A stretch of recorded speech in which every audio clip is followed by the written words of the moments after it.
আপনারা জানেন। দোষ কি আমাদের? আজকে আমি প্রেসিডেন্ট ইয়াহিয়া খান সাহেবের সঙ্গে দেখা করেছি, আপনারা জানেন, আলাপ আলোচনা করেছি।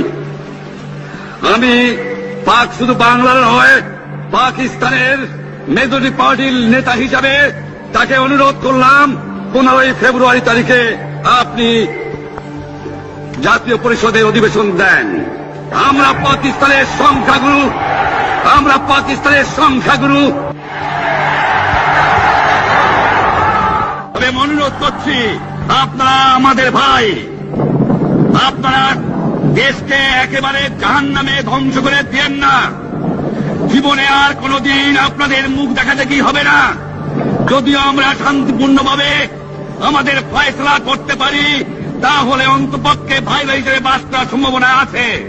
সেই জন্য আপনাদের অনুরোধ করছি, আমার এই দেশে আপনারা মিলিটারি শাসন চালাবার চেষ্টা করবেন না। আরো দেব, এই দেশের মানুষকে মুক্ত করে ছাড়বো ইনশাআল্লাহ।